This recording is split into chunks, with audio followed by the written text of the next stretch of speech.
사도행전이 총 28장으로 구성되어 있습니다. 그래서 사도행전의 주요 내용이 무엇일까 또는 주요 전환점이 무엇일까라고 할 때 여러 의견이 있습니다. 인물을 중심으로 보면 사도행전 전반부에는 베드로가 주요 복음 전파를 담당하는 사람으로 등장하고 13장 이후부터는 사울 또는 바울이 복음 전파의 사명을 감당하는 것으로 되어 있습니다. 그래서 인물로 나누면 베드로의 사역 부분과 바울의 사역 부분으로 나누기도 합니다. 그런데 지금 사도행전의 강조점은 누가 복음을 전하느냐, 어느 지역에 복음을 전하느냐라는 것과는 좀 다릅니다. 오늘 이제 19절을 보시면 그때라고 하는데, 자, 성경이 사도행전의 전환을 어떻게 잡고 있는지 저 여러분이 오늘 1장부터 11장까지를 좀 정리하는 기분으로 한번 상고해 보겠습니다. 자, 먼저 19절을 보시면 그때 스데반의 일로 일어난 환란으로 말미암아 흩어진 자들이, 자, 스데반 사건이 사도행전 6장과 7장에 나옵니다.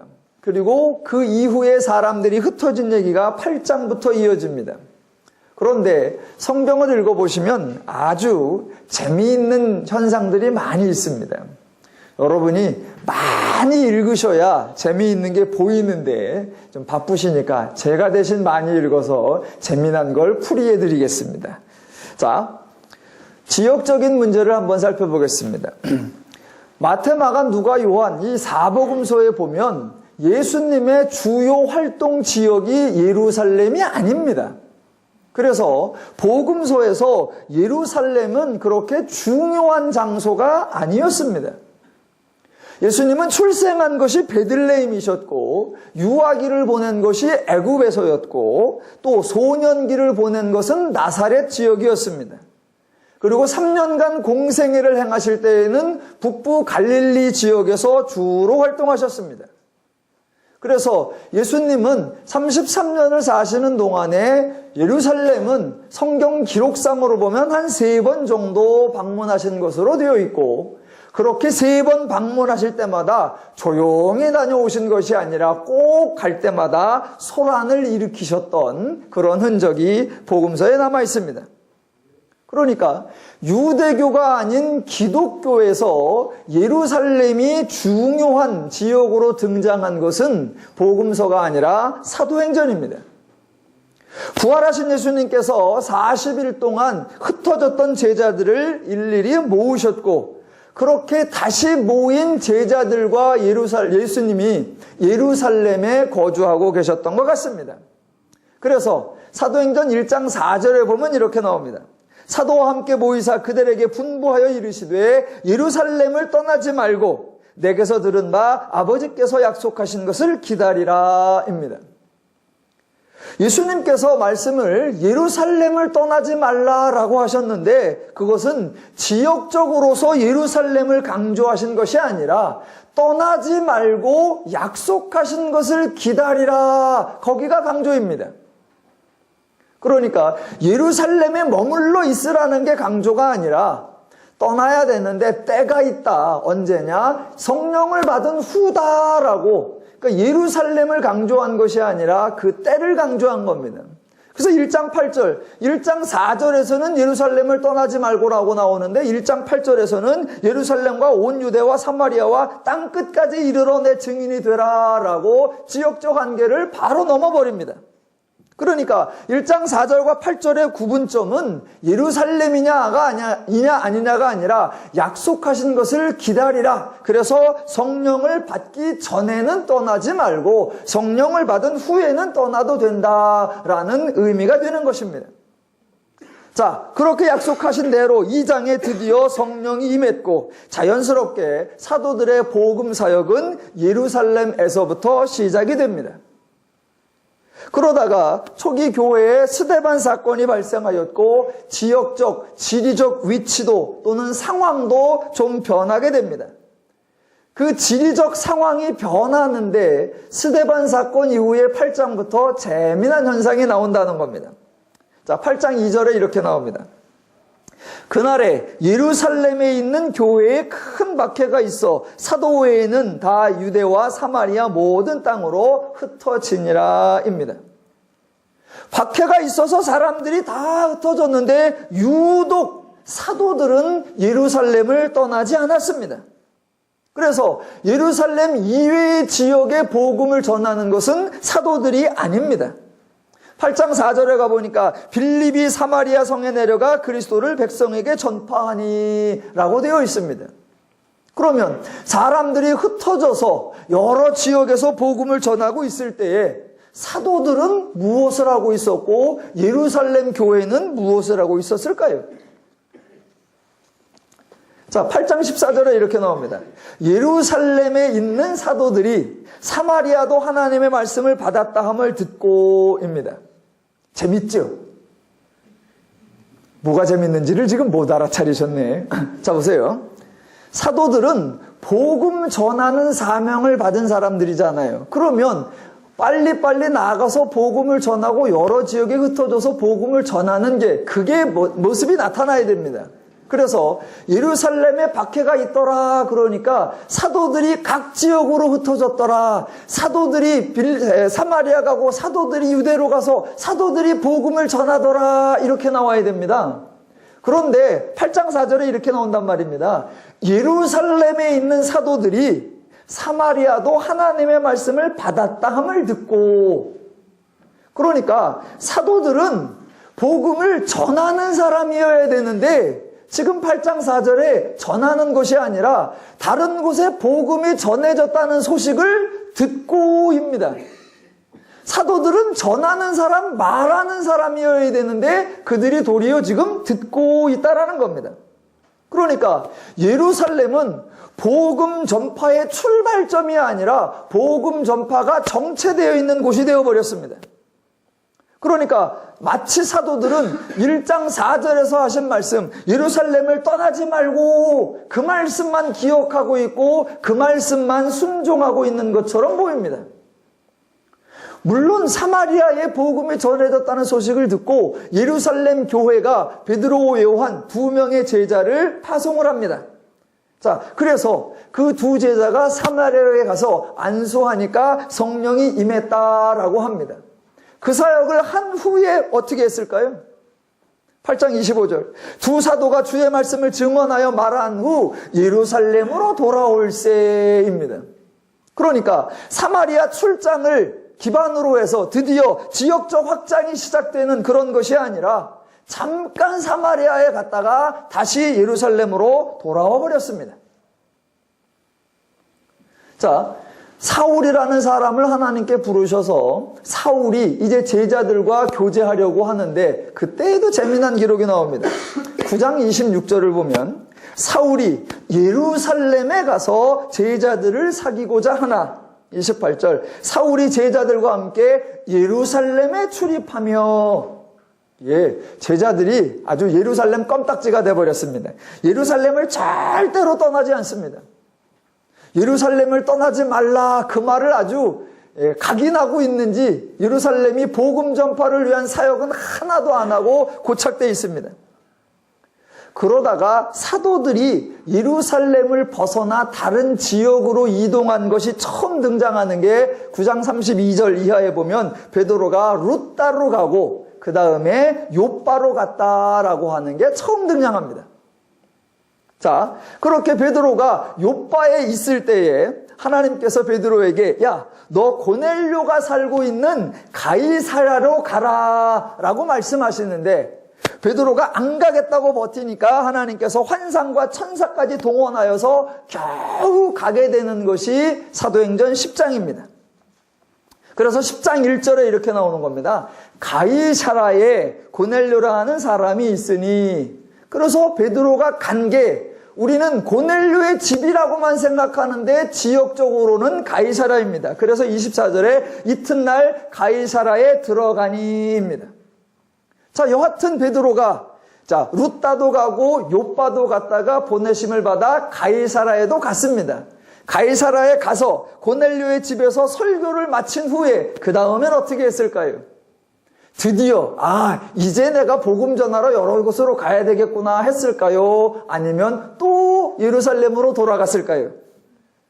여러분이 예상하시는 그대로입니다. 11장 2절에 보면 베드로가 예루살렘에 올라갔을 때입니다. 자, 왜 이렇게 예루살렘에 고착되어 있고 왜 이렇게 예루살렘에 매여 있을까? 그러면 도대체 예루살렘 또는 예루살렘 교회는 무엇을 하고 있었을까? 11장 1절, 유대에 사는 사도들과 형제들이 이방인들도 하나님을 받았다 함을 들었더니. 재밌죠? 재밌잖아요. 자, 아까 복음이 사마리아 지역에 전했을 때도 예루살렘 또는 예루살렘 교회 또는 초대 사도들은 복음인들이 복음을 전하는 것이 아니라 정작 그들이 복음의 전초기지요, 복음의 출발점이요, 복음을 파송하는 역할을 해야 되는 그곳이 복음을 전하더라, 복음을 말하더라가 아니라 사마리아 지역이 복음 받았다 함을 듣는 거라고 나오더니 이번에도 마찬가지란 말입니다. 고넬료의 집에, 즉 가이사랴 지방에 또는 이방인들이 복음을 들었다 함을 또 듣고입니다. 그러니까 이스라엘, 지금 예루살렘은 복음을 전하는 역할, 말씀 사역자를 파송하는 역할을 전혀 하지 않고 말하지 않고 듣기만 하고 있습니다. 마치 이 예루살렘 교회가 그런 것들을 조종하고 자기들의 활동하는 것이 아니라 컨트롤 타워 역할을 하고 있는 것처럼 그렇게 등장합니다. 자, 성경이 지금 예루살렘을 왜 그렇게 표현하고 있는지. 그러니까 사도들이 예루살렘을 떠나지 않았다는 것은 단순히 예루살렘이라는 지역을 고수했다라는 의미가 아닙니다. 다른 표현으로 하면 사도들이 예루살렘에 집착해 있고 예루살렘을 벗어나지 않았다라고 하는 것은 사도들의 사고방식이 유대적 사고에 쩔어 있고 유대적 사고에 집착되어 있다라는 것을 상징적으로 보여주는 겁니다. 그런데 성경의 표현이 조금 의미 있게 변해갑니다. 자, 성경을 보실 때 표현이 어떻게 달라져 가는가 이런 것들을 눈치채셔야 성경이 재밌습니다.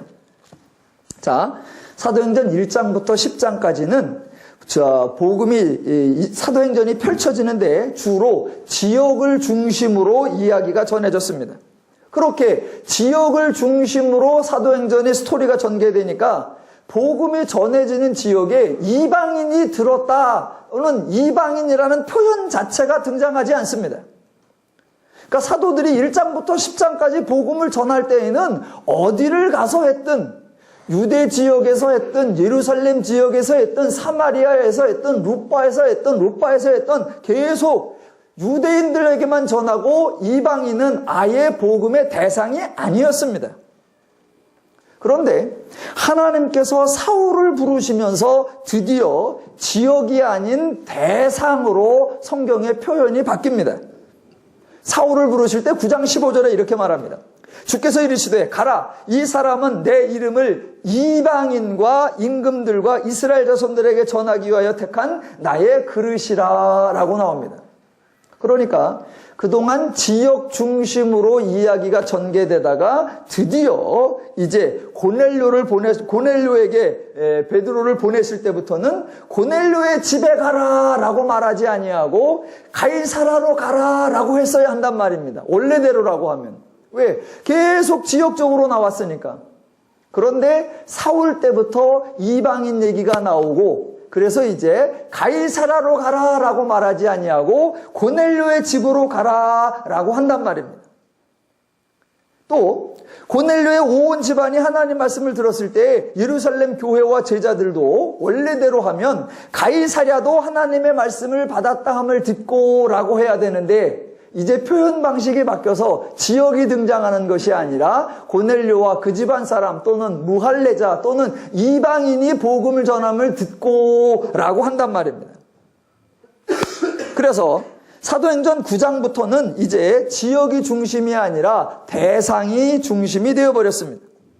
그래도 고넬료가 베드로의 집에 갔을 때, 자, 유대인으로서 이방인과 교제하며 가까이 하는 것이 유법인 그 줄은 알거니와 라고 이방인이 등장하고 11장 1절에 이방인들이 하나님 말씀을 들었다 함이라고 이방인이 등장하고 2절에 할례자들이 비난하여 이르되 내가 무할례자의 집에 들어가 함께 먹었도다 라고 말하고 베드로의 설명을 다 들은 후에 16절 후반부에 그러면 하나님께서 이방인에게도 생명 얻는 회개를 주셨도다 하니라 라고 합니다.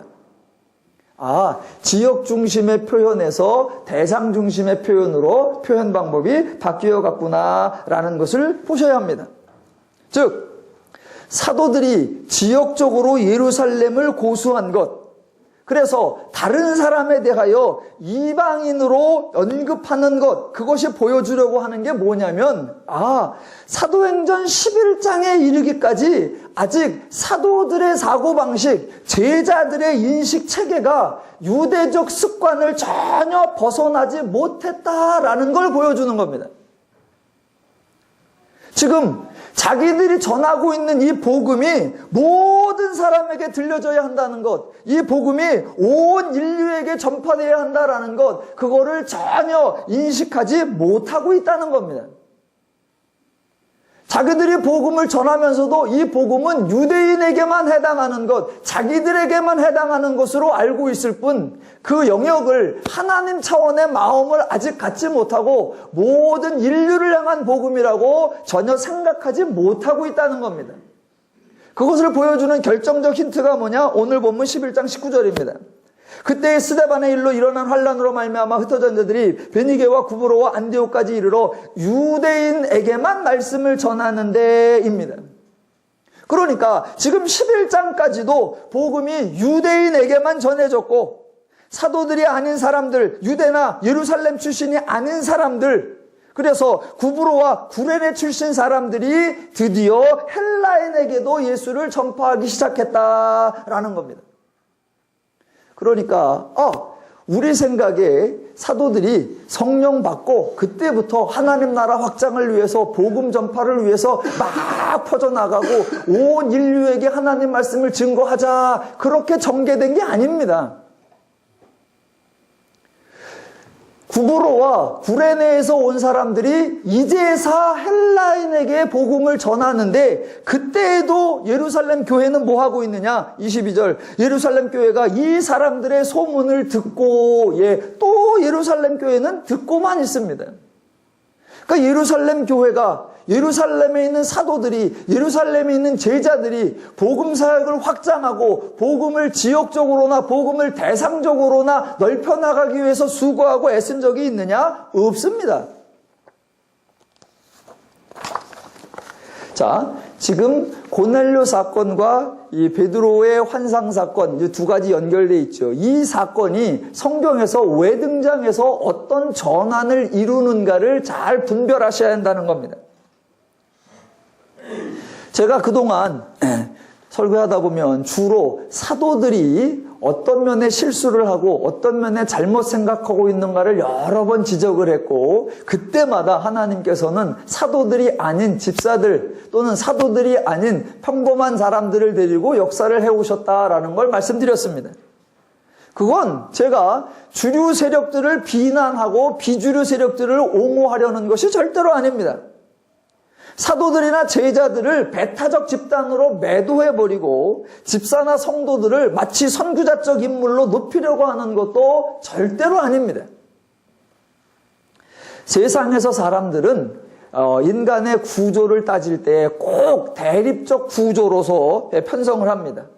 그렇게 대립적 구조로 사회를 분석하면 꼭 사람 대 사람을 대립 각도를 세워서 만듭니다. 지배자와 피지배자의 대립구도를 만들고 경영진과 노동자들의 대립구도를 만들고 공직자와 시민의 대립구도를 만들고 권력층과 평민들의 대립구조를 만듭니다. 그렇게 대립구조를 만들고 각자가 각자의 진영의 편을 들어줍니다. 그렇게 사회를 대립구도로 생각하는 게 우리에게 너무나 익숙해져 있어서 종종 성경을 볼 때에도 유사한 방법으로 분석하고 적용하는 실수를 범하기도 합니다. 세상 사람들은 사회 구조를 인간의 대립 구조로 볼 수밖에 없습니다. 왜냐하면 세상 사람들은 하나님의 존재를 인정하지 않으니 남는 건 사람이고, 그러면 사람이 대립 구도로 나올 수밖에 없습니다. 그런데 기독교는 하나님의 존재를 인정하고 하나님의 일하심을 인정하고 또 상대적으로 죄의 존재와 죄의 활동을 인정하기 때문에 세상이 사회를 바라보는 것과 기독교가 사회를 바라보는 관점은 전혀 다르다는 것을 생각하셔야 합니다. 제가 지금 예루살렘 교회를 비난하거나 제자들을 폄하하려는 것이 절대로 아니고, 제자들을 편들어주고 성도들의 역할을 강조하려는 것이 절대로 아닙니다. 자, 인간의 세상에서는 지도층과 평민들이 있고 또 리더 그룹과 아닌 사람들이 있습니다. 자, 그런데 그 중에 대부분이 지배계층이나 주류계층이 조롱의 대상이거나 비난을 받거나 책망을 받을 때가 많이 있습니다. 그런데 잘 생각해 보시면, 보세요. 지도층이나 주류층은 대립 구조 중에 한쪽이 아닙니다. 지도층이나 주류 세력들은 대립 구도 중에 한쪽이 아니라 그 주류나 지도층이 인간의 대표자입니다. 무슨 말이냐면, 자, 인간들이 있는데 어떻게 그 사람들 중에 지도자가 되었고, 어떻게 그 사람들 중에 리더가 되었고, 어떻게 그 사람들 중에 권력자가 되었느냐? 그들이 더 많이 알고 더 많이 가졌고 더 잘할 수 있고 더 세기 때문에 지도자와 리더 그룹이 되어 있습니다. 그래서 지도자 계층과 피지배자 계층이 대립 구조가 되어 있고, 그때 지도자 계층을 비난하거나 욕할 때에는 이 지도자 계층이 욕먹어도 싸다, 그 사람들은 더 악하다라는 의미가 아니라, 대립 구조 중에서 만약 지도자 계층이 도덕적으로 해이해졌거나 또는 부패했다라고 하면 그들은 모든 사람들 중에 가장 나은 사람들이, 그러니까 그들이 심한 게 아니라 다른 사람은 더하다라는 겁니다. 자, 왜 이런 얘기가 등장하는지 좀 더 보십시오. 우리는 정치인들이나 또는 사회 리더자 그룹한테 그들은 일반인이 아닙니다. 성경에서 말하는 너희가 지도자가 되지 마라, 너희가 랍비가 되지 마라, 너희가 선생이 되지 마라 라고 할 때, 그거는 선생이니 아비니 지도자나 라고 하는 사람은 그 아랫사람보다 더 많이 알고 더 경험이 많고 더 실력이 있는 사람이기 때문에 아비나 지도자나 스승이 되는 거예요. 그래서 만약 그들이 부패하면 그들이 부패하는 정도가 아니라 저 사람들은 볼 것도 없다예요. 가장 쉽게 봅시다. 자, 정치인들은 우리보다 더 알려져 있고 흔히 공인이라고들 합니다. 그래서 우리보다 더 높은 도덕적 수준을 요구한다라고들 말해요. 그런데 그렇게 우리들보다 더 높은 도덕적 수준을 요구받는 사람들이 부패한다면, 그런 도덕적 수준을 요구받지 않는 일반인들은 부패가 더 심할까요? 덜 할까요? 훨씬 더 심하다는 겁니다. 훨씬 더 심하다는 거예요. 그래서 어느 사회가 부패되었나 안 부패되었나는 걸 볼 때에는 딱 한 군데만 보면 모든 게 간단해집니다. 보세요. 오늘날 우리나라 사회에서도 도덕적 수준이나 윤리적 수준 또는 검소하게 살고 청렴하게 살고 바르게 사는 그런 걸 가장 강력하게 요구받는 집단이 어디예요? 그게 바로 종교입니다. 종교. 사람들은 최소한은 종교인들에게는 그런 기대를 하는 거예요. 왜? 종교인들은 진리를 얘기하고, 종교인들은 참을 얘기하고, 종교인들은 바른 걸 얘기하고, 종교인들은 신의 심판을 언급하는 사람들입니다. 그러니까 일반인들이 생각하는 것보다 종교인은 그나마 더 깨끗하고 더 정직하고 더 의로워야 돼요. 그게 사회가 종교인에게 부여하는 요구예요. 그런데 그런 종교인이 부패했다라고 하면 나머지 사람들은 덜 부패한다, 더 부패한다? 볼 것도 없이 더 부패했다는 거예요. 볼 것도 없이. 왜? 그런 수준을 요구받는 사람들도 그런데 그걸 안 받는 사람들은 따질 것도 없다예요. 따질 것도 없다. 자, 지금 보세요. 성경이 집사들과 사도그룹, 예루살렘과 이방그룹, 그 중에 어디가 낫냐 이런 얘기를 하려는 게 전혀 아니고, 자, 지금 사도행전 6장에서 사도들은 복음 전파에 적극적으로 나서지 않았는데 예루살렘의 영역을 벗어나서 유다와 사마리아까지 복음을 전한 것은 집사들이었다. 그걸 강조하려는 게 아니란 말입니다. 즉 사도와 집사를 대조하려고 하는 것이 아니라 성경은 누가 하셨느냐? 하나님이 하셨다라는 말을 하려고 하는 거예요.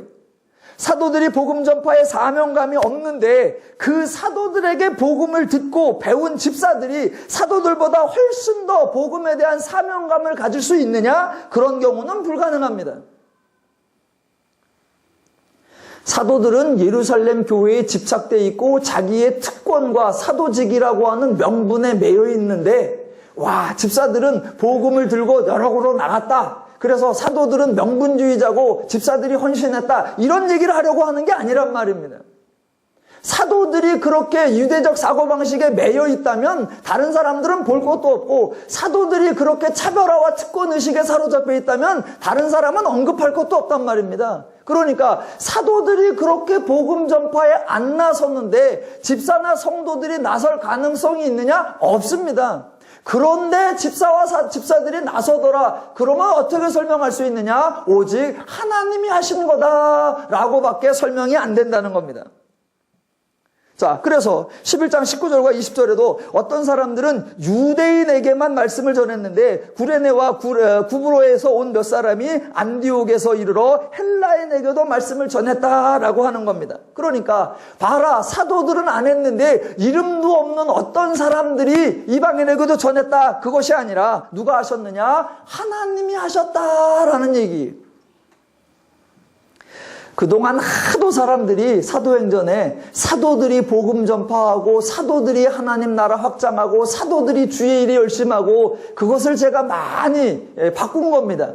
사도들이 한 게 아니다. 사도들이 한 게 아니다. 아, 그러면 집사들이 했구나. 아니요. 사도들이 한 게 아니라는 것이 강조가 아니고 집사들이 했다. 그게 강조가 아니고 누가 하셨다? 하나님이 하셨다라는 겁니다. 그래서 21절 성경의 강조가 이겁니다. 주의 손이 그들과 함께 하심에 수많은 사람들이 믿고 주께 돌아오더라. 누가 하신다? 하나님이요.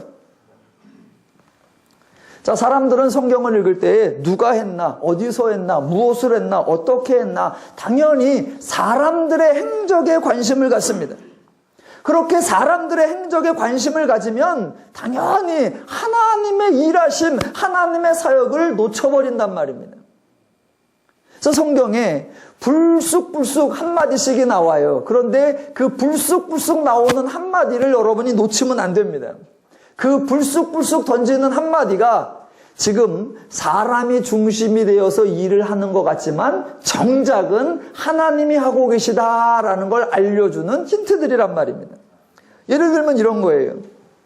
성령을 받고 난 후에 사도행전 2장 4절 성령이 말하게 하심을 따라라고 나온다든가, 관원들에게 제자들이 사로잡혔을 때에도 4장 8절 성령이 충만하여 이르되 31절 무리가 다 성령이 충만하여 담대히 하나님 말씀을 전하니라. 스데반의 경우에도 6장 10절 스데반이 지혜와 성령으로 말함을 그들이 능히 감당하지 못하여, 빌립의 경우도 8장 26절 주의 사자가 빌립에게 말하여 이르되 29절 성령이 빌립더러 이르시되 39절 주의 영이 빌립을 이끌어 가신지라.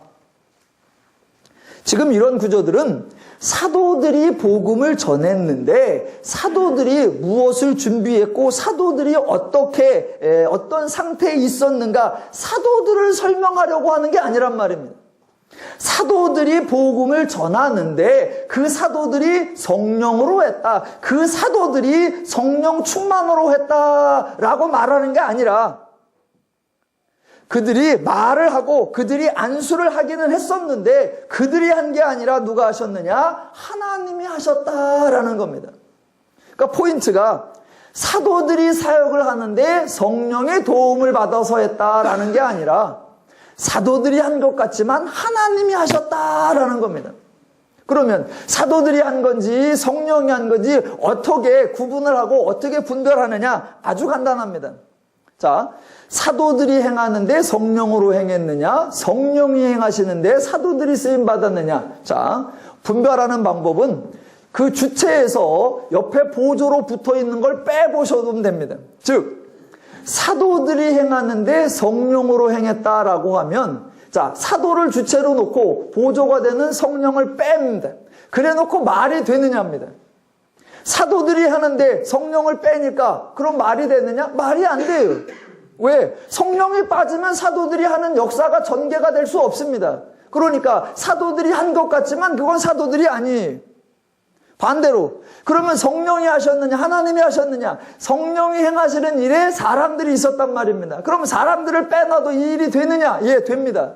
왜? 하나님이 하시면 만약 사도가 아니면 집사를 들여서 하고 집사로 하다 안 되면 다른 사람 데려다 하면 되니까. 즉 성경 전체는 사도가 어떤 방법으로 했느냐를 말하는 게 아니라 하나님이 하셨다라는 게 지금 강조입니다. 자, 왜 이렇게 누가 했느냐를 끈질기게 제가 물고 늘어지냐면 기독교에서는 사역의 주체가 누구냐, 사도행전을 전개시키는 사역의 주체냐가 누구냐를 이해해야, 그걸 결정해야 사도행전의 역사에 어떤 결말이 나느냐가 바르게 분별되기 때문입니다. 자, 보세요. 21절 다시 한번 봅니다. 21절이 참 중요한 거예요. 주의 손이 그들과 함께 하심에 수많은 사람들이 믿고 죽게 돌아오더라. 앞부분에서는 하나님이 하셨다라고 강조하고 뒷부분에서는 사람들이 죽게 돌아오더라 라고 하는 겁니다. 하나님의 사역의 핵심이 뭐냐? 성경 전체를 통해서 구원입니다. 그렇다면 인간이 죄인이 되었기에 인간을 구원하시는 건데 구약 전체에서는 인간 스스로는 구원받을 수 없다라는 현실을 보여주었고 복음서에서는 예수님께서 전적으로 은혜로 구원하신다라는 걸 보여주었고 지금 사도행전에서는 그 예수님의 구원 사역이 실제로 인간에게 적용되고 있는 것을 보여주는 겁니다. 그러니까 하나님이 구원하신다 또는 하나님이 구원하셨다라는 내용을 사도행전 표현으로 하면 주를 믿는다 또는 주께로 돌아온다 또는 성령을 받는다라고 표현하는 겁니다. 그래서 사도행전에 보면 이런 구절이 많이 나옵니다. 2장 47절 주께서 구원받는 사람을 날마다 더하게 하시니라. 4장 4절 말씀을 들은 사람 중에 믿는 자가 많으니 5장 14절 믿고 주께로 나오는 자가 더 많으니 남녀의 큰 무리라. 6장 7절 허당한 제사장의 무리도 이 도에 복종하니라. 8장 12절 빌립이 하나님 나라와 및 예수 그리스도의 이름에 관하여 전도함을 그들이 믿고 남녀가 다 침례를 받으니. 9장 35절 루다와 사론에 있는 사람들이 다 그를 보고 주께 돌아오니라. 42절 온 요파 사람이 알고 많은 사람이 주를 믿더라. 그리고 오늘 본문 수많은 사람들이 믿고 주께 돌아오더라. 그러니까 하나님이 인간을 구원하셨다라는 표현을 다른 표현으로 하면 믿었다, 받았다, 돌아왔다 이렇게 되는 겁니다. 자, 사도들이 했느냐 하나님이 하셨느냐 이게 왜 중요하냐면 기독교가 무엇을 하느냐 이것과 그 결과가 어떻게 되느냐 그것을 분별하는 중요한 기준입니다. 만약 기독교가 죄를 언급하지 않으면 인간이 죄인이 되었다는 것을 언급하지 않으면 기독교가 존재할 이유가 없습니다. 인간이 죄인이 아니었다면 예수가 강림하실 이유도 없었고 십자가를 지고 죽으시거나 부활할 이유도 전혀 없습니다. 그러니까 복음서의 핵심 내용이 뭐냐? 인간은 죄인으로서 하나님을 알지 못하고 스스로 구원을 받을 수 없다. 자, 그게 복음서에 등장한 인간들의 상태입니다. 그렇다면 복음서에 등장하는 인간들은 죄인이고 사도행전에 등장하는 인간들은 죄인이 아니냐라는 겁니다. 자, 복음서에서 예수님이 자그마치 3년 동안 가르치고 가르쳤을 때 전혀 알아다른 사람이 없었는데 사도행전에서는 제자들이 나가서 말만 하니까 아니 제자들보다 아는 것이나 경험이 적은 집사들이나 무명의 성도들이도 나가서 복음을 말하기만 하면 사람들이 다 알아듣느냐? 절대로 그렇지 않단 말입니다. 사도행전에 복음을 전했더니 3,000명이 믿었더라, 5,000명이 믿었더라, 툭하면 믿었더라, 툭하면 돌아왔더라 라고 하니까 아무나 가서 예수 이야기만 하면 사람들이 쉽게 믿고 쉽게 이해하고 쉽게 영접하느냐, 전혀 그런 이야기가 아니라는 겁니다. 지금 사도행전에서 사람들이 믿었다, 사람들이 돌아왔다라는 표현이 있을 때마다 예수께서 십자가 사역을 행하셨다라는 전제가 깔려 있다라는 것을 꼭 기억하셔야 합니다. 그래서 이미 십자가 사건의 전제가 있고 성령께서 감화감동하지 않으면 절대로 죄인들은 하나님 말씀을 알아들을 수 없고 반응하지 못합니다. 그래서 복음을 누가 전했느냐, 그것이 중요한 것이 아니라, 즉 사도가 전했느냐, 집사가 전했느냐, 누가 전했느냐, 그것이 중요한 것이 아니라 어떤 사람이 전하든지 간에 하나님께서 역사하셔야만 사람은 복음을 이해할 수 있고 복음을 믿을 수 있고 주께 돌아올 수 있다라는 겁니다. 그래서 그렇게 복음을 전했다라고 할 때 결과가 뭐로 나오느냐? 주를 믿었더라, 주께로 돌아왔더라 라고 성경이 표현된다는 겁니다. 그렇게 믿었더라, 돌아왔더라 라는 표현을 다른 말로 하면 구원받았다라는 겁니다. 자, 그러면 구원이라고 하면 또 사람들이 너무 종교적 의미로만 오해될 소지가 많은데, 구원은 원칙적으로 종교적 의미가 아니라 인간의 삶과 직결되어 있습니다. 즉 인간이 구원받았다라는 말이 뭐냐? 원래는 죄의 소속이었는데 지금 하나님의 소속이 되었다는 것. 인간이 죄의 속성과 죄의 성품만 있었는데 이제 하나님의 속성과 하나님의 성품을 갖게 되었다는 것. 인간이 죄의 원리와 죄의 인식 구조만 가지고 죄의 마음으로 가치를 판단하고 행동했었는데 이제 죄의 마음이 아니라 하나님의 원리, 하나님의 가치, 하나님의 마음으로 생각하고 행동한다라는 겁니다. 그래서 결과가 어떻게 되느냐? 이제 죄의 원리로서 행동하여 죄의 열매를 맺는 것이 아니라 하나님의 원리로서 행동하여 하나님의 열매, 하나님의 성품, 하나님의 가치를 드러낸다라는 것, 그게 구원의 결과입니다. 그래서 구원은 종교적 의미가 아니라 지극히 인간의 삶에 관계된 거예요.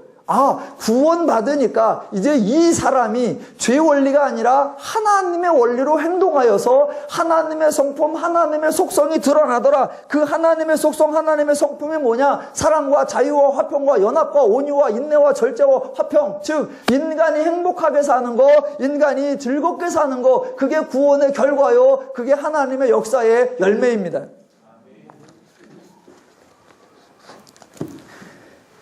자, 지금 사도행전이 11장을 기준으로 해서 이제 변화가 됩니다. 아까 처음에 말씀드린 것처럼 베드로가 주요 활동을 하다가 사울이 주요 활동을 한다, 이런 식으로가 아니라 사도행전이 어떻게 전환점을 이루나 그 기준을 지금 잡는 건데, 자, 하나님의 역사가 구원을 이루어내는 거고 구원은 인간이 행복하게 사는 건데, 여러분 복음서에서는 인간이 구원받은 모습이 등장하지 않습니다. 왜냐하면 복음서에서는 아직 죄인인 상태고 복음서 끝에서 예수님께서 십자가 지고 부활하는 사건이고 그대로 끝나버리니까 복음서에서는 구원받은 성도의 모습이 등장하지 않는 겁니다. 그래서 예수가 구원 사역을 한, 예수가 십자가를 지고 부활한 그 결과가 어떤 거냐라는 걸 보여주는 게 사도행전입니다. 그렇다면 사도행전의 핵심이 어디에 있겠느냐라는 겁니다. 사도행전의 핵심은 복음이 얼마나 빨리 얼마나 멀리 나가느냐 이걸 보여주는 게 아니라 복음서에서 그렇게 예수가 십자가를 지고 부활했다면 그 십자가 사건의 결과가 도대체 뭐냐라는, 그래서 인간이 구원을 받았으면 구원받기 전과 구원받은 후 도대체 인간의 삶이 어떻게 달라졌느냐라는 걸 증명해 보여야 되는 게 어디냐? 그게 바로 사도행전이란 말입니다. 그러니까 사도행전에서는 복음의 확장, 하나님 나라의 확장, 이것이 아니라 구원받기 전의 모습과 구원받은 후의 인간의 모습이 어떻게 달라지는가, 그게 사도행전의 핵심입니다. 그래서 죄인이 성도로 바뀐 거, 죄의 생각에서 하나님 생각으로 바뀐 거, 그래서 이제 성도가 죄적 원리로 살다가 하나님의 원리로 즐겁고 신나고 평안하게 사는 거, 그게 나타나는 게 어디냐? 사도행전이어야 합니다. 만약 사도행전에 인간의 변화, 생각의 변화, 인식의 변화, 가치의 변화, 성품의 변화, 행동의 변화가 증명되지 않는다면 구원받았다는 게 뭐가 중요하고 구원받았다는 걸 어떻게 알고 뭐하러 구원받으려고 애쓰고 우리는 그리할 이유가 없습니다.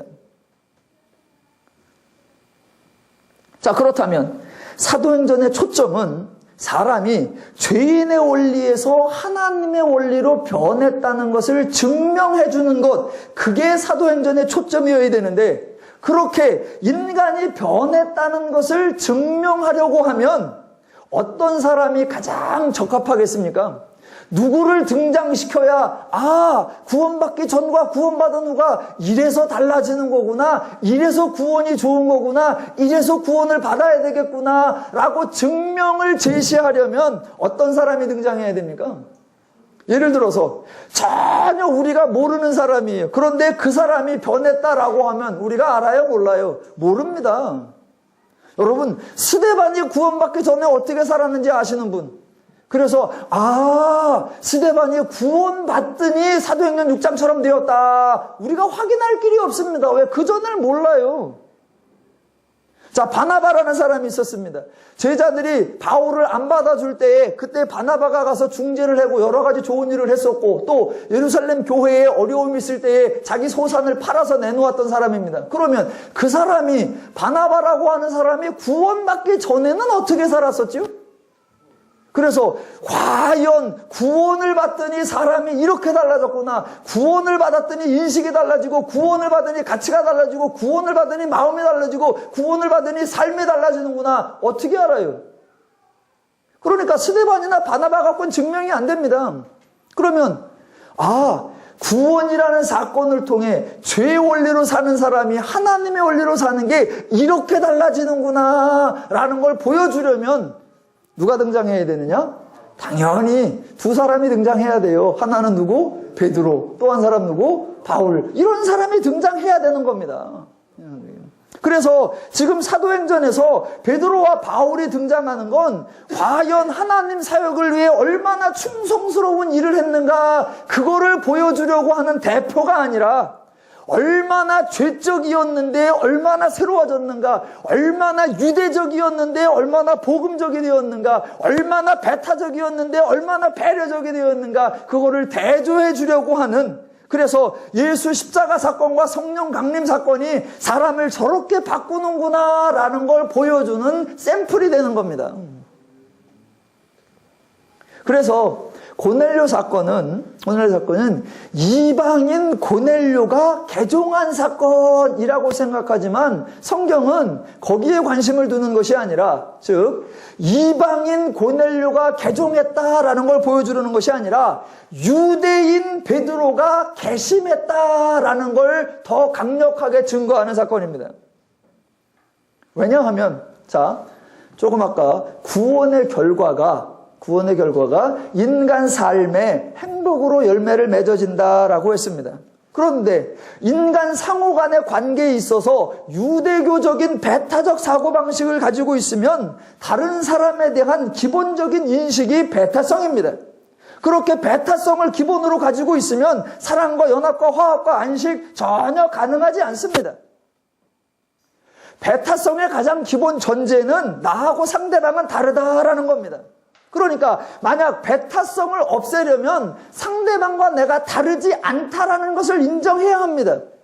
그러니까 하나님께서 지금 베드로에게 복음을 이방인에게까지 확장시켜라, 복음을 빨리 널리 많이 알려라, 이게 그 사명을 부여하는 것이 아니라 베드로가 가지고 있는 유대적 그 배타적 사고방식이 변화되지 않으면 절대로 못 갑니다. 만약 생각이 바뀌지 않았는데 베드로를 이방인의 집에 가라고 하면 베드로 입장에서는 고역 중에 고역입니다. 정말 하기 싫은 일을 어쩔 수 없이 해야 되는 겁니다. 그러니까 하나님이 베드로를 고넬료의 집에 보내기 전에 먼저 고넬료가 이방 종교에 열심을 하는 거나 네가 유대적 사고방식에 젖어 있는 거나 하나님 관점에서 볼 때 하나님을 떠나 있기로는 똑같은 거요. 너하고 고넬료하고 베드로와 고넬료하고 뭐가 다른데? 그러니 너에게도 하나님의 은혜가 주어지듯 고넬료에게도 하나님의 은혜가 주어져야 된다라는 걸 환상을 통해서 보여주고, 그래서 베드로가 가서 설교하니까 하나님께서 고넬료에게도 같은 선물을 주셔서 베드로 생각에 우리가 다르지 않구나라는 걸 깨닫게 하시는 겁니다. 그래서 다르지 않다라고 하는 새로운 인식, 새로운 가치, 새로운 기준, 새로운 판단이 설정되지 않으면 그 사람의 행동은 달라지지 않습니다. 지금 고넬료 사건이라고 명명이 되는 이 사건에서 중요한 건 이방인 고넬료가 개종을 했다는 것이 아니라 이방인에 대하여 배타적 사고를 가지고 있던 베드로의 유대적 사고방식이 드디어 개심이 되었다. 여기가 핵심입니다. 그래서 이 베드로의 유대적 사고방식이 변했다는 이것이 아주 상징적 사건으로 등장합니다. 자, 앞에서부터 왜 예루살렘을 길게 끌고 왔냐면요, 1장부터 10장까지 예루살렘이 마치 베타성의 철옹성처럼 보수성의 최후의 보루처럼 활동해 왔었단 말입니다. 그런데 유대인의 상징이었던 베드로, 초대교회의 대표적인 제자였던 베드로, 그 베드로가 변했습니다.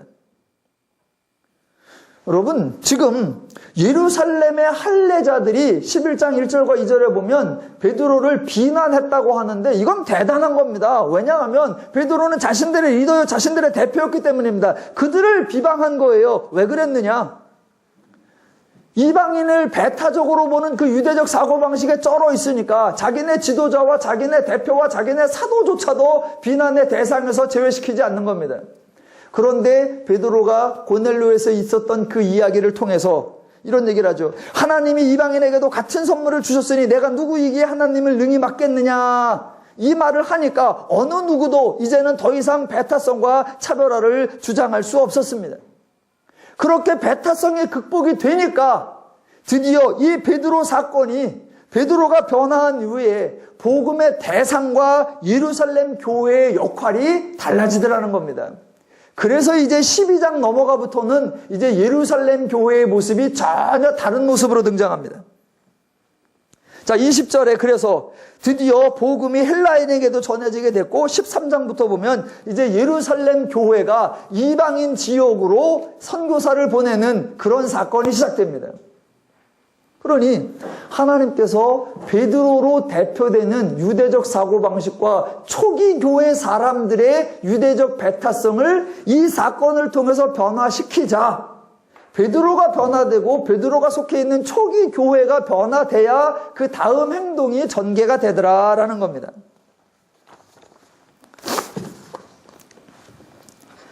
여러분, 인간이 변화하는 건요, 제가 오래는 안 살아봐서 모르지만 제가 지금까지 살고 듣고 배우는 거는 인간이 변화하는 건 대부분의 두 가지 경우입니다. 첫째는 비전이나 목표가 생겼을 경우입니다. 내가 저거를 좀 이루어 봐야 되겠다. 그러면 그걸 하고 싶다. 그렇게 되고 싶다라고 하는 의지와 각오가 생깁니다. 그러면 좋든 싫든 내 체질에 맞든 안 맞든 나는 저 목표를 이루어야 돼 라고 하면 나하고 전혀 엉뚱한 것도 사람은 행동하게 돼 있습니다. 그래서 인간이 변해요. 그런 게 하나 있고, 또 하나는 정반대로, 첫 번째는 비전이나 목표가 생겼을 때고, 두 번째는 결과가 성취되었을 때 사람이 변합니다. 결과가 성취되었을 때 이제 나는 그것을 가진 자가 되었고 그것을 행할 수 있는 존재가 되었으니까 왜 하느냐? 할 수 있으니까 하고. 왜 하느냐? 하고 싶으니까 하고. 왜 하느냐? 자연스럽게 되니까 하고. 그래서 하나는 목표가 생겼을 때, 하나는 결과를 얻었을 때. 그런데 목표를 세우거나 결과를 얻거나 두 개 다 기본 전제가 하나 있는데 뭐냐면 사람이 행동이 변하려고 하면 마음이 변해야 한다는 겁니다. 즉 저게 목표가 없었는데 마음속에 저걸 내가 목표로 가져야 되겠다라고 하는 마음이 변하니까 행동이 나오거나, 또는 몰랐는데 나에게 이런 게 이루어졌구나, 내가 이것을 가지고 있고 내가 이런 존재가 되었구나 라고 나에 대한 새로운 이해와 나에 대한 새로운 깨달음, 그 마음이 변했을 때 사람은 행동이 달라지게 돼 있습니다. 그때 기독교는 전자냐 후자냐? 반드시 후자입니다.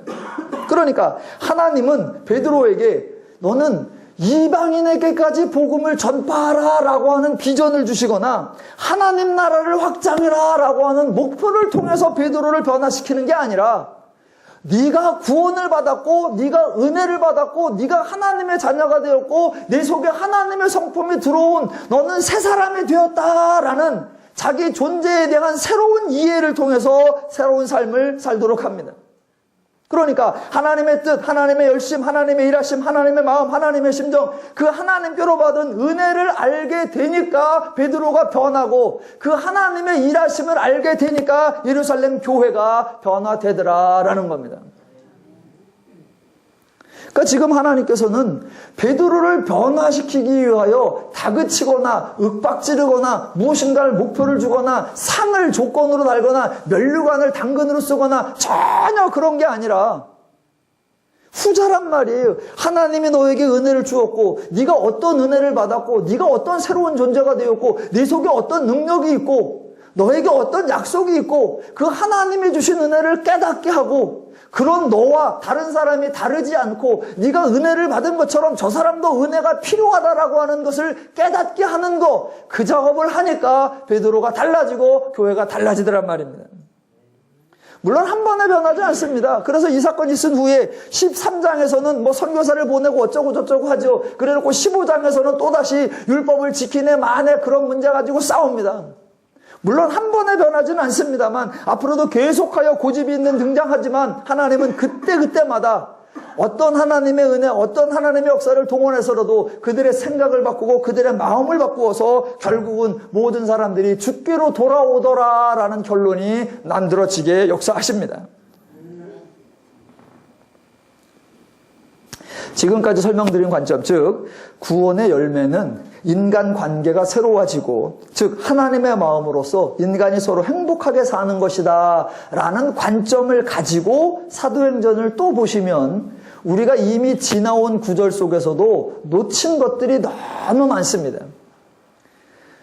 설교자로서 저는 놓치지 않고 꼬박꼬박 기억을 했는데 그걸 다 설교하면 오늘 지금 37번째가 아니라 107번째가 될 것 같아서 그동안 쭉 생략을 해오고 오늘 이제 모아서 합니다. 즉 구원이라고 하는 하나님의 복음이 전파되었을 때에 인간이 하나님을 믿게 되더라, 하나님께로 돌아오더라, 그 하나님께로 믿더라, 돌아오더라가 결국은 하나님의 마음을 가져서 사람과 사람이 즐겁고 신나고 평화롭고 사랑하며 화합하며 연합하며 일치하게 사는 거더라.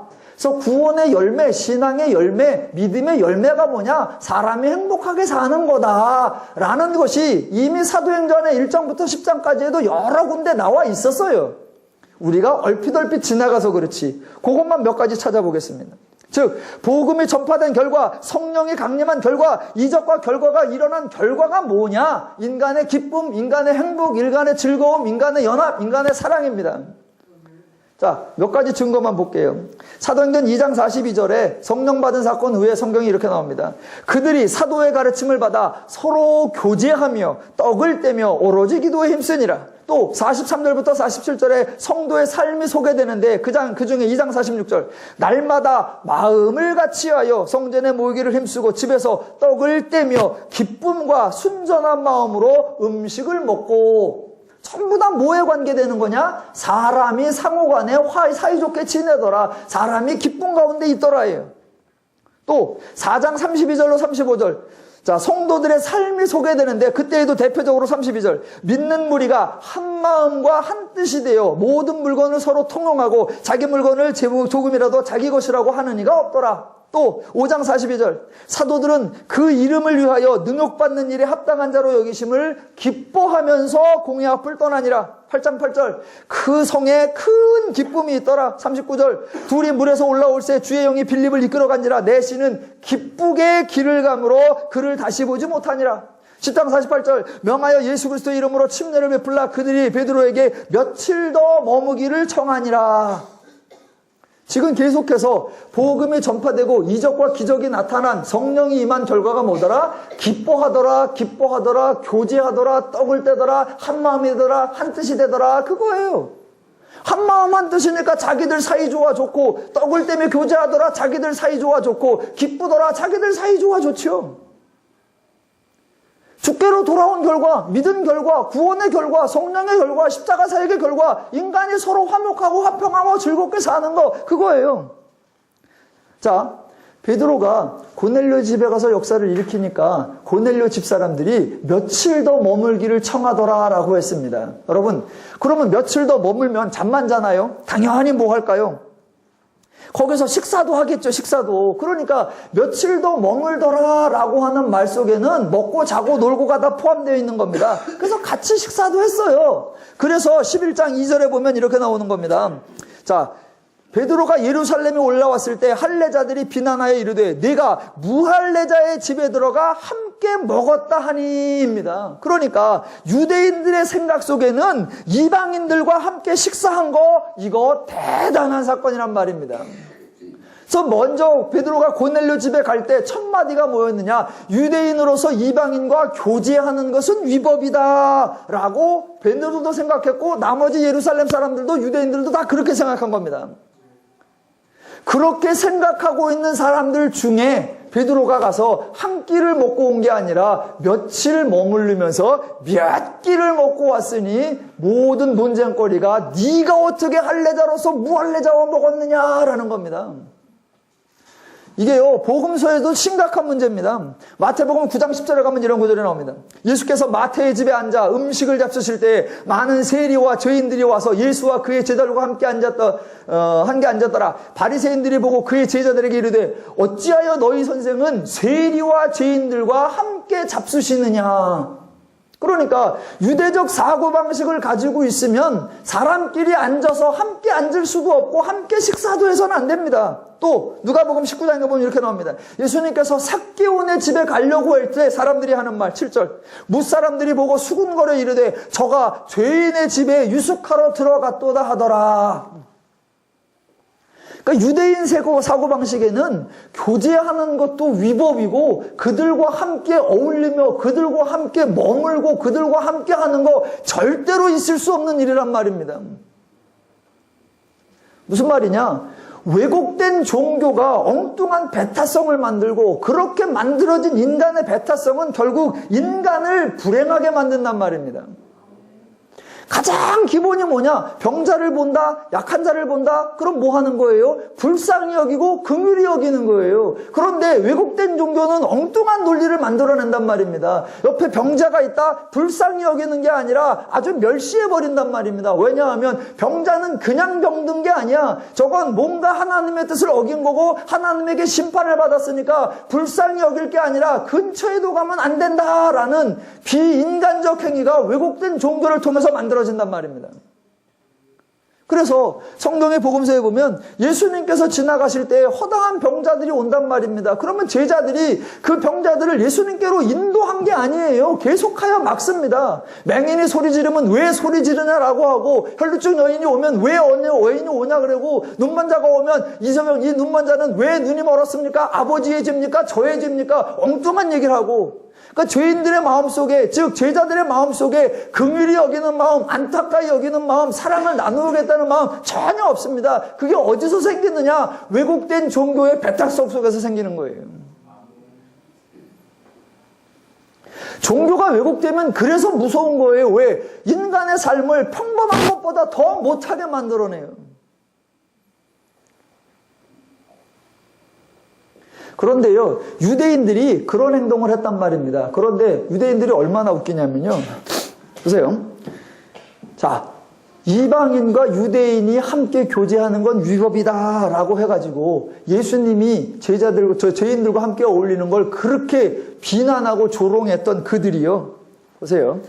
자기의 유익을 위해서는 그런 것들을 헌신짝처럼 버려요. 그러니까 그 배타성이라는 것이 종교적 신념이 아니라 결국은 자기 잘난 척이에요.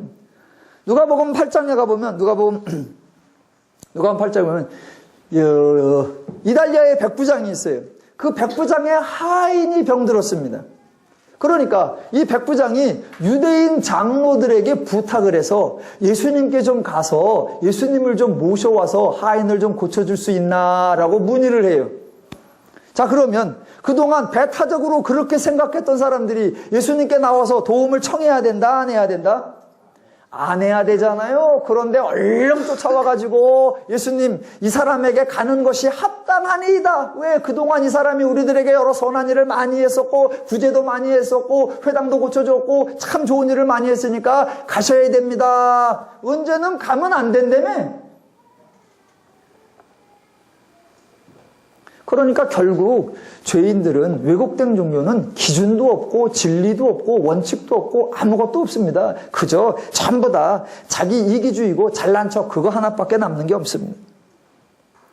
그러니까 지금 하나님께서 사도행전을 전개해 오면서 지난주식으로 하면 구원받았다라는 것에 두 가지의 인식 전환이 와야 됩니다. 환골탈태가 되듯이 환사탈식이 돼야 되는데, 하나는 하나님과 인간의 관계가, 그래서 하나님을 두려워하고 하나님의 심판을 무서워하는 것이 아니라 그분이 나를 위해 주시고 그분이 나를 사랑한다라는 걸 깨닫는 거 하나. 두 번째는 인간과 인간의 관계. 저는 배타적이고 저는 이방인이고 저는 버림받아야 되고 저는 저주받은 자가 아니라 저나 나나 같고 나에게 은혜가 필요하듯 저에게도 은혜가 필요해서 하나님이 모두를 사랑하셨구나라는 걸 깨닫게 하는 것. 그래서 성령을 통해서 하나님과 인간의 관계를 변화시켜주는 게 사도행전 2장부터 9장까지 나오는 거고, 이제 인간과 인간에 관한 새로운 인식, 새로운 관계, 새로운 삶의 모습을 보여주는 그 전환점이 10장, 11장 사건이라는 겁니다. 결론. 7줄 남았습니다, 이제. 신앙의 믿음의 열매는 뭐냐? 결국은 본인이 변하는 거예요. 본인이 변하는 거예요. 본인이 변함으로써 내가 인간 간의 새로운 관계, 내가 인간 삶의 새로운 생활, 그것을 이루어내는 거, 그게 신앙의 열매입니다. 수요 성경 공부 때 제가 강조했던 게 이겁니다. 기독교에서 사람들이 원수를 사랑하라, 이거를 참 힘들어합니다. 왜? 원수를 사랑하려고 하니까 너무 힘들고 안 되는 거죠. 그러니까 원수를 사랑하려고 하는 건 기독교를 오해하는 거란 말입니다. 왜? 원수를 원수로 생각하는 상태에서는 원수 사랑이 안 됩니다. 원수인데 사랑한다, 그거는 정신과적인 치료가 좀 필요해요. 원수 그러면 경기가 나고 원수 그러면 치가 떨려야 된단 말입니다. 그런데 성경이 원수를 사랑하라 라고 하는 건 원수를 원수로 놓고 사랑하라는 게 절대로 아니라, 네가 하나님의 마음을 가져서 원수를 바라보는 관점을 바꾸고 원수에 대한 이해와 원수에 대한 나의 개념 자체를 바꾸라는 겁니다.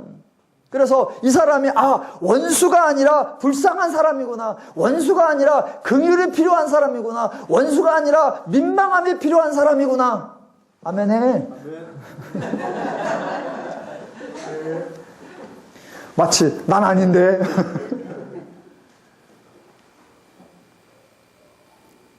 그래서 그게 변해야 돼요. 저 사람이 사랑이 필요한 사람, 저 사람이 은혜가 필요한 사람, 저 사람이 긍휼함이 필요한 사람. 그렇게 내 마음이 바뀐 후에 그 다음에는 아주 자연스럽게 사랑한단 말입니다. 왜? 내 사랑이 필요한 사람을 사랑하고 나는 사랑할 수 있으니 사랑하고. 지금 복음이 이방인에게로 넘어가느냐, 그걸 강조하려고 하는 게 아니라 드디어 배타적인 마음에 가득 찼던, 성령을 받아놓고도 아직까지 변하지 않고 있던 그 베드로의 마음을, 그 유대인의 마음을 하나님께서 녹이시고, 그런데 너 나쁜 놈이야 그렇게 하는 것이 아니라 그 고넬료 사건의 절묘함을 통해서 자기의 부끄러움이 깨달아지는데 절대로 남에게는 노출되지 않는 그 하나님의 오묘한 사역을 통해서 베드로가 내부적으로 마음이 변하게 하시고, 그 베드로가 유대교의 상징, 유대 예루살렘에 있는 그 유대 신자들의 상징이요 대표인 그 베드로의 변화된 모습이, 베드로가 변했고 드디어 예루살렘 교회가 변했구나, 그게 등장되니까 이제 12절 13장부터 그 교회가 이제 복음을 들고 나가서, 지금까지는 예루살렘 교회가 다른 곳이 복음 전했다 함을 듣더라 하는데, 이제 13장부터는 복음을 들고 나가고 복음 전하는 자를 보내더라라는 것으로 바뀝니다. 어떻게 바뀌느냐? 드디어 그 인간의 마음을 녹이시고 새로운 인간에 대한 이해와 깨달음을 만들어내신 하나님의 역사의 결과인 줄로 믿습니다.